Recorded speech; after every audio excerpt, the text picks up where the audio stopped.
Hadirin sidang jamaah Aidilfitri yang mulia, saat kita duduk sekarang ini, mari kita renung sejenak. Mari kita pergunakan waktu untuk merenungi tentang diri kita masing-masing. Pasti yang hadir di sini yang dewasa lebih banyak daripada anak-anak kecil. Malah banyak yang sudah tua hadir di sini. Kita bertanya pada diri kita sendiri, berapa kalikah kita sudah berhari raya selama hidup kita? Kembali kepada masa lalu. Mulai kapan hari raya yang terkenang pada hari ini yang kita kenang? Hari raya yang paling awal, yang paling lama yang telah kita kenang. Banyak kenangan-kenangan masa lalu, khususnya pada kita yang sudah tua-tua. Di mana di saat hari raya kita ingat siapa yang mempersiapkan pakaian hari raya kita, siapa yang memandikan kita. Yang beliau-beliau itu sekarang sudah tiada, sudah pergi untuk selama-lamanya. Mereka tidak menghadapi lagi hari raya dan bulan suci Ramadan. Tetapi mereka yang memandikan kita, yang sebelum hari raya berpikir bagaimana berusaha untuk ada pakaian yang bagus untuk kita, bertanggung jawab untuk membahagiakan anak-anaknya, masih mengharap kita mengunjungi beliau-beliau. Kunjungilah mereka, mereka sedang menunggu kita. Mereka sangat berharap doa-doa dari kita. Dan kesibukan kita lupakan mereka. Mereka tidak pernah lupa berharap pada kita. Mereka yang selalu susah menjelang hari raya untuk diri kita, lebih dulu memandikan kita saat kecil daripada mereka mandi untuk dirinya sendiri. Mereka tidak apa-apa, tidak punya baju baru, tetapi sangat gelisah kalau kita tidak punya pakaian baru di hari raya. Hari ini mereka menunggu kita di sana. Jangan lupakan mereka. Berdoalah, ziarahi mereka. Berdoa supaya keampunan dosa diberikan oleh Allah kepada mereka. Di situ kita harus renung pada diri sendiri. Hari-hari rupanya tahun ini kita masih bertemu dengan Ramadan dan hari raya Aidilfitri. Kita belum pergi seperti mereka sudah pergi. Apa tahun depan? Saat Ramadan kembali, kita sudah pergi atau kita masih berada di sini? Banyak teman-teman kita yang sama-sama berhari raya di tahun lalu, sekarang saat Ramadan datang, hari raya datang, mereka sudah pergi, duluan pergi. Apakah kita akan bertemu dengan Ramadan ke depan? Wallahu a'lam. Kita belum tahu dan kita tidak pernah yakin. Maka oleh karena itu, yang paling beruntung siapa pada hari ini mendapatkan manfaat dan fungsi Ramadan. Terampuni dosa-dosa dengan datangnya Ramadan, mendapat curahan rahmat Allah yang banyak dengan bertemunya Ramadan, dan bebas dari api neraka. Itulah fungsi Ramadan. Siapa yang dapat memanfaatkan itu, siapa yang bisa mendapatkan tiga fungsi itu, itulah manusia-manusia sukses. Insya Allah pasti akan sukses siapa yang menyambut Ramadan dengan sebenar-benarnya menyambut Ramadan. Menjaga etika dan kewajiban-kewajiban di dalam bulan Ramadan. Dijanjikan 3 hal ini. Hal yang paling penting adalah terbebas dari api neraka untuk perasaan kita. Hal yang paling kita takuti neraka. Boleh kita berani mati, tetapi kita tidak pernah berani untuk jadi penghuni neraka. Boleh kita berani mati, tapi kita tidak pernah berani menghadapi siksaan kubur. Siapa yang bebas? Mereka yang telah terampuni dosa-dosanya. Hari ini Ramadan sudah selesai. Hari raya, hari yang masih punya fadilah dan kelebihan, yang berfungsi untuk terampuni dosa-dosa yang belum terampuni dalam suci Ramadan.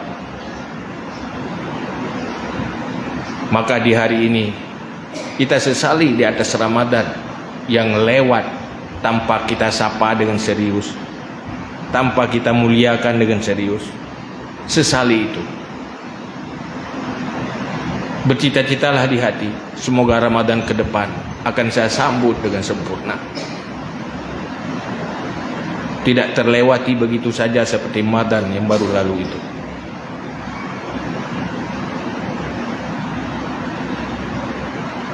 Oleh karena itu ada 3 hal penting yang ingin saya sampaikan pada hari ini sesuai dengan waktu yang singkat. Pertama,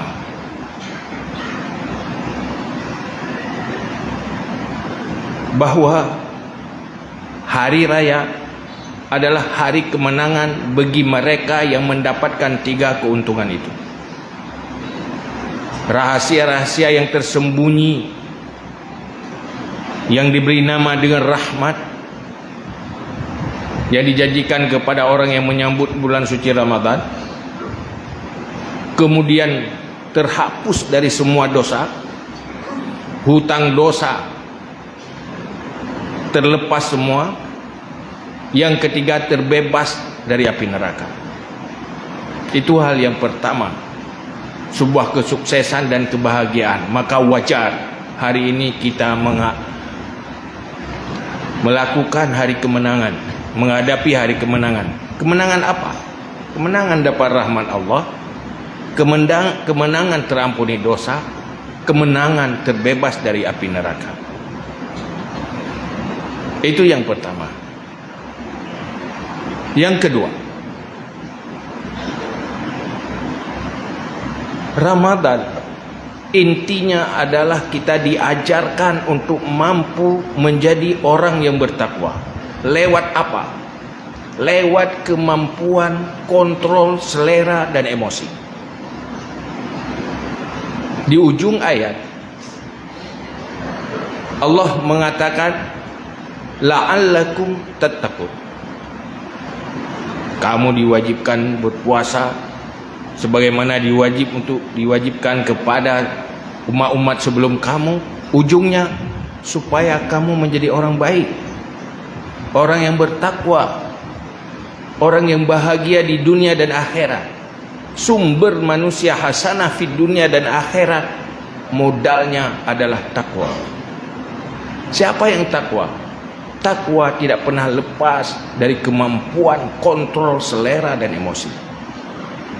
Manusia jadi jahat karena tidak mampu kontrol selera dan emosi.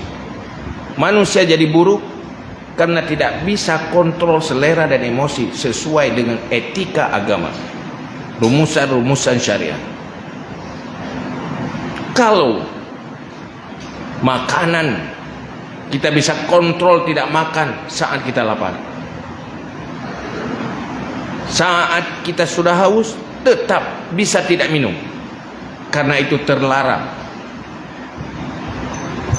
Kenapa tidak bisa kontrol dari perilaku-perilaku yang buruk, selera-selera yang haram? Kontrollah itu. tahan lapar memang tidak enak, berat. Sangat haus tidak minum memang berat. Tapi banyak selera-selera dosa lebih berat kita tahan. Orang lebih gampang tahan makan, tahan selera minum ketimbang tahan selera berbicara dosa, komentar-komentar dosa. Sehingga Rasulullah dalam satu hadis mengatakan, aktsaru ahlin nar min hasaidi alsinatihim. Umumnya penghuni neraka hasil dari dosa komunikasinya, lidahnya, berbicaranya. Dosa-dosa berbicara. Kenapa terlalu banyak? Dosa karena makan haram itu masih sedikit. Karena orang pasti kalau makan yang haram itu tidak mungkin makan 1 ton, tidak mungkin makan 10 piring. Tetapi kalau berbicara, bisa tidak pernah diam berbicara dosa. Lebih gampang menawan haus air daripada haus berbicara dosa. Inti dari Ramadan yang sempurna tidak cuma tahan makan dan minum, tahanlah dari semua selera-selera dosa, baik berbicara atau mendengar, melihat atau memperlihatkan. Selalu sesuai dengan aturan-aturan halalnya, jangan sampai haram. Manusia terjebak kepada dosa dan masuk kepada neraka karena seleranya kepada yang haram. Allah membuat aturan halal dan haram. Halal itu perjalanan ke surga. Kenapa Allah larang yang haram? Haram itu perjalanan ke neraka. Kenapa mau manusia berjalan ke neraka? Selera. Saat tidak tahan selera, terpaksa berjalan ke neraka. Selera harta menghalalkan segala cara. Selera berbicara yang haram-haram. Sehingga dalam Islam diatur ada 20 etika berbicara, supaya jangan terjebak kepada dosa-dosa, malah dia menjadi pahala.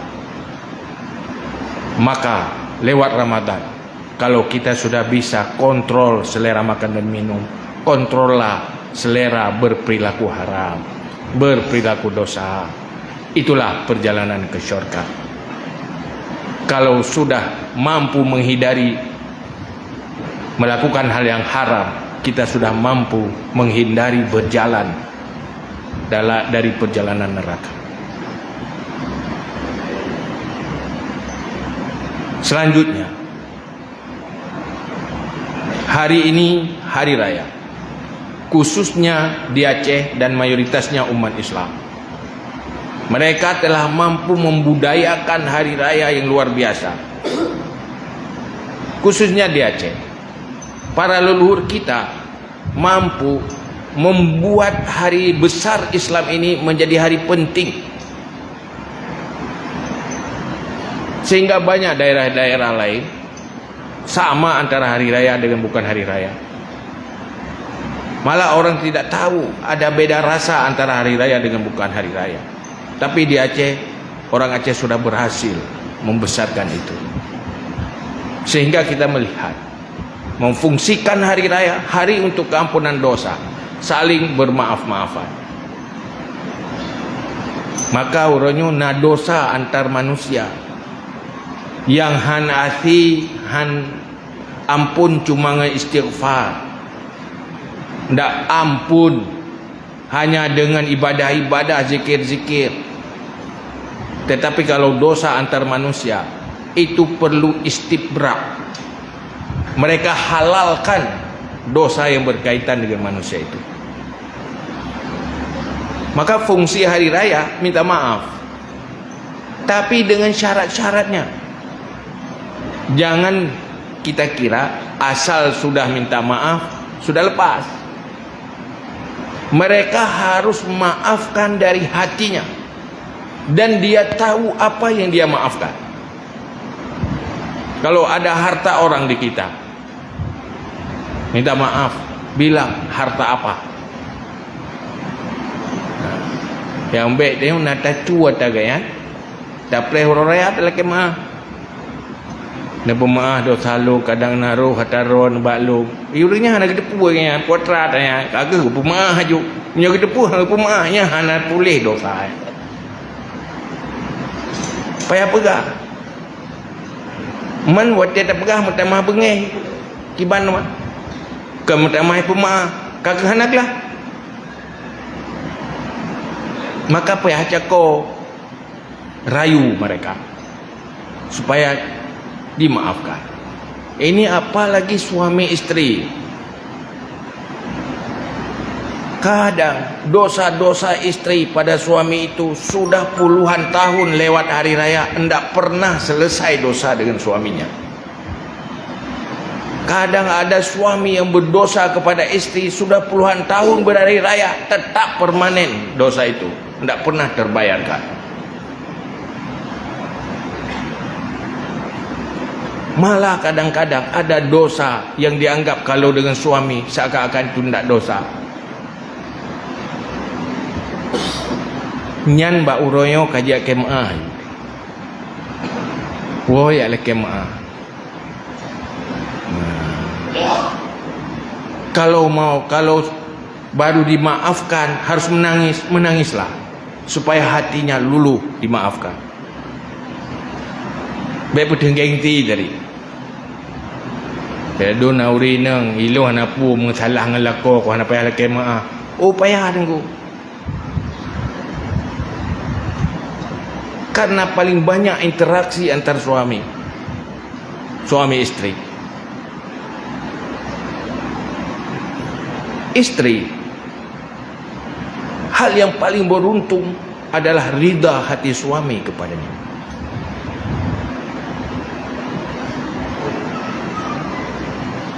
Jauh lebih penting dari yang lain. Suami, sebaik-baik suami adalah orang yang paling banyak berbuat baik untuk istrinya, untuk keluarganya. Apalagi dalam rumah tangga banyak terlupakan hak dan kewajiban antar suami istri. Suami punya kewajiban, kalau dia tidak melakukan menjadi dosa dan berhutang dengan istri. Istri juga punya kewajiban, kalau dia tidak melakukannya menjadi dosa antar suami istri. Suami punya hak menjadi kewajiban bagi istri. Istri punya hak menjadi kewajiban bagi suami. Meninggalkan kewajiban itu tanpa ada pemaafan dari pihak salah satu itu menjadi dosa-dosa. Nyan kaji lekemah. Kadang dah fikir na peng permoh peng rawai. Tacok hana telekaidin. Nyan haja pegah ya mu peng permoh je cua. Dosa si. Permoh kan si. Lah talako matalako tetap pengut aju. Bayang hanjit tak pengut atagop. Itu ilmu dari mana? Siapa yang ajarin? Mencuri harta suami lebih dosa daripada mencuri harta orang lain.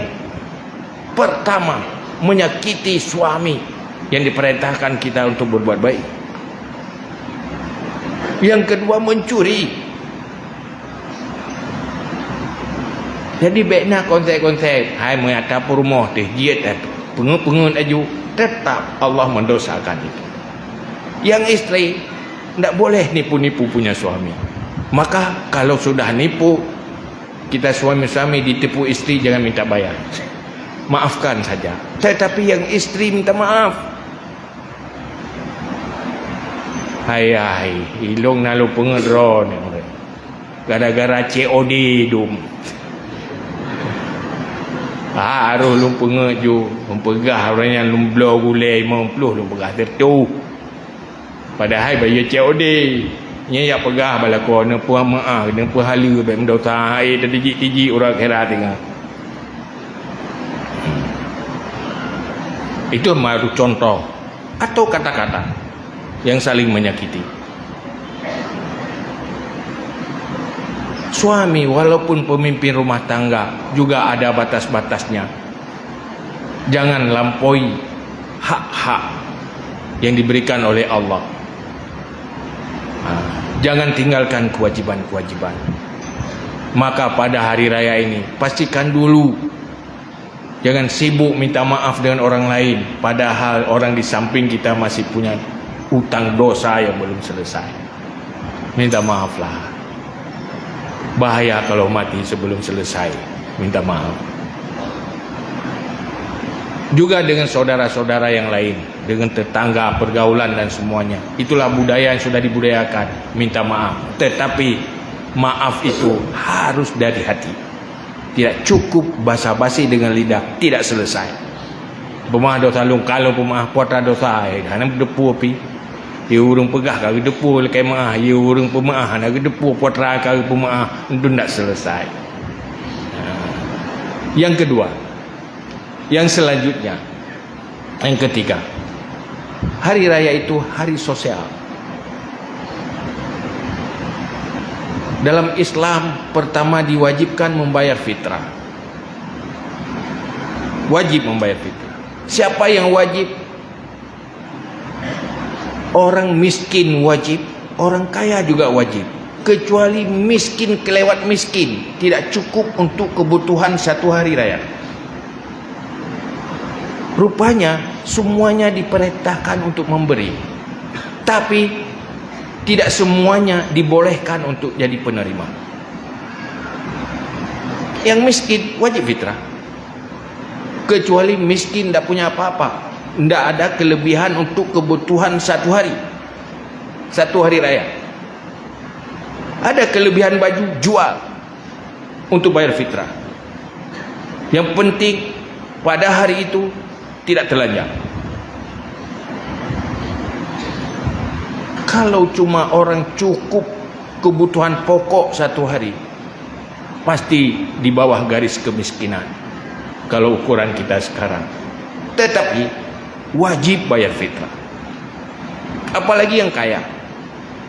Tetapi setelah memberi boleh menerima. Dia memberi cuma berapa kilo, tapi boleh terima puluhan kilo. Karena dia miskin dalam kategori penerima, tapi kaya dalam kategori pemberi. Yang kaya tidak boleh. Anda yang sudah kaya-kaya, jangan terima, beri saja. Islam itu agama sosial. Al-hayah liyu'tu la liya'khuzu. Manusia sukses itu, sukses hidupnya apabila hidupnya bisa memberi, bukan jadi penerima. Yadul ulya khairun min yadus sufla. Tangan di atas lebih mulia daripada tangan di bawah. Penerima tidak lebih mulia daripada pemberi. Apalagi yang diterima itu yang haram, lebih hina lagi. Yang diterima hasil tipuan, lebih hina lagi. Sudah kaya masih nipu lagi. Padahal Islam mengajarkan kalau kamu yang sudah kaya jangan jadi penerima. Dari yang halal pun jangan minta. Kamu diperintahkan untuk memberi. Maka diperintahkan dalam agama itu pemurah. Zakat fitrah mengajarkan kita untuk jadi pemberi. Jangan ada alasan miskin. Selama masih ada kelebihan walau sedikit, berilah itu. Jangan pernah beralasan. Ladumna urung alasan orang wate baka biaya. Bagi jaga fitrah orang kaya karati. Pakai alasan ya. Wate leke bak kamu, wate juk ke hanai kamu. Tentang rasional tak klik. Ena orang kaya, hak aku orang kasih gekara le orang kaya. Kamu pi benar, kepu aku orang kasih mandam. Baik wate leke bak kamu, wate juk ke hana ke kamu. Itu bodoh. Kita sudah ditempatkan pada sisi mulia jadi pemberi, kok mau turun di tempat yang hina jadi penerima? Penerima itu hina, cuma terpaksa. Kalau bisa, jangan jadi penerima. Kalau bisa, jangan jadi peminta. Mulialah, bercita-citalah jadi pemberi. Jangan merasa beruntung saat jadi penerima. Merasa beruntunglah di saat kita jadi pemberi. Kalau Allah sudah memberi harta kepada kita, jadilah di posisi yang mulia, yaitu memberi. Memberi itu tidak cuma dengan zakat fitrah, kebutuhan. Sehingga pada hari raya ada jamuan. Orang kita, para leluhur kita membudayakan saling bertamu. Di sana ada fadilah silaturahmi yang luar biasa pahalanya. Di sana ada fadilah memuliakan tamu yang cukup banyak pahalanya. Lakukanlah itu di hari raya. Kenapa buat kuih? Kenapa buat persiapan untuk tamu? Ya, untuk mendapat fadilah menerima tamu, ad-diyafah. Kemudian di situ ada silaturahmi. Begitu penuh amalan kebaikan, fahla-fahla di hari raya kita yang telah dibudayakan. Lakukan itu sekarang. Semuanya lakukan ikhlas karena Allah, bukan untuk sebuah penampilan. Silakan pakai baju baru, bukan untuk menampakkan bagi mereka yang tidak punya baju baru. Bukan pakai baju termahal untuk hanya nampakkan pada mereka yang tidak mampu membeli baju mahal. Itu dosa. Hanya untuk merayakan hari kebesaran, membesarkan hari yang dibesarkan oleh Allah. Itu saja niat, bukan untuk kesombongan. Nyan pegat kuih untuk ipaju, kan untuk kubah orang raya ke. Yang baik batik pajuh, tailor pajuh bengeh tu, ku jai-jai pajuh kuih. Yang hanja menan. Ikhlas. Mau makan banyak silakan. Maka kita yang makan saja jaga etika. Kalau kira-kira mereka tidak rela kita makan banyak, itu haram. Kita tahu itu kita makan banyak. Yang punya tidak rela, haram. Yang kasih jangan haramkan itu. Habis haram kau pajuh pun tayu pajuh kuih duduk ke haram kayaknya. Kau aja biar kabeh kahana le ketingan. Baik pudu inan menyohana kena pajuh. Atau baik ke pulemah tagai, lepegai topleh ruhung beu hidung mecok beu. Kepu untuk kalian-kalian aku mahal. Itu untuk makan, bukan untuk penampilan. Benar-benar ikhlas karena Allah. Lakukan jamuan. Kita menerima tamu supaya fadilah tamu. Lakukan silaturahmi. Maka hindari dosa-dosa. Nyukup jai ke pahala tarawih, kup jai lah. Waktu orang raya habis mandu musapat mupat. Salok mupat. Saya ke musapat tika cerita ke kau. Jangan ceritakan orang lain yang membuat jadi riba. Sering waktu kaduk ke cerita. Kalau bercerita, ceritalah yang baik-baik. Jangan cerita dosa-dosa. Jangan berriba saat kita bersilaturahmi. Buatlah itu menjadi ajang beramal, bukan ajang dosa. Rencana silaturahmi dapat pahala. Rencana bertamu saling dapat pahala. Ujung-ujungnya dapat dosa. Kamu pah. Yang jaga ada yang berat. Sehingga benar-benar hari raya, benar-benar hari raya, hari terbebasnya kita dari dosa dan terbebasnya kita dari neraka. Wallahu a'lam bishawab.